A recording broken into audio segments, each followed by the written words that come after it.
ইমাম আহমদ রাহিমাহুল্লাহু তাআলা আনহু বলেন, ইয়াজিউল ইসলাম, সর্বশেষ ইসলাম আসবে।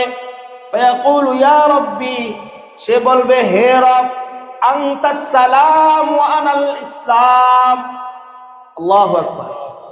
কি বলবে ইসলাম আইসা? বলবে আনতাস সালাম ওয়া আনাল ইসলাম, হে আমার মালিক, হে আমার রব, আপনি হলেন সালাম আর আমি হলাম ইসলাম। আল্লাহু আকবার। অর্থাৎ আপনি শান্তি দানকারী, আপনার এক নাম সালাম, আল্লাহ রাব্বুল আলামিন একটা নাম কি? সালাম, আর আমি হলাম ইসলাম। আল্লাহ রাব্বুল আলামিন বলবেন, ফায়াকুল্লাহু আযজা ওয়া জাল্লা, ইন্নাকা আলা খায়র বিকাল ইয়াউমা আখিদুন ওয়া বিকা আতা। আল্লাহ রাব্বুল আলামিন ইসলামের এই কথা শুনে বলবেন, হ্যাঁ হ্যাঁ হ্যাঁ, আজকে আমি তোমাকেই গ্রহণ করব, যারা তোমাকে নিয়ে আসছে তাদেরকেই গ্রহণ করব, অন্য কারোকে আমি আজকে গ্রহণ করব না।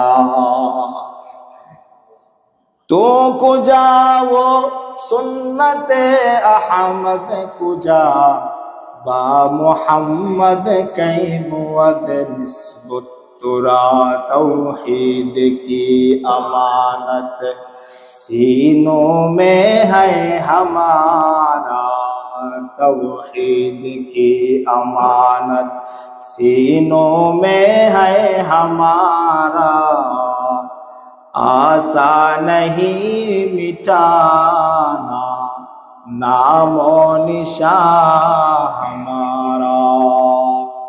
এই কথা শোনার পর সাল্লাল্লাহু আলাইহি ওয়াসাল্লাম এই আয়াতে কারিমা তেলাওয়াত করলেন, ওয়া মান ইয়াবতাগি গায়রাল ইসলামি দীনান ফালান ইউকবালা মিন ওয়া হুয়া ফিল আখিরাতি মিনাল খাসিরিন।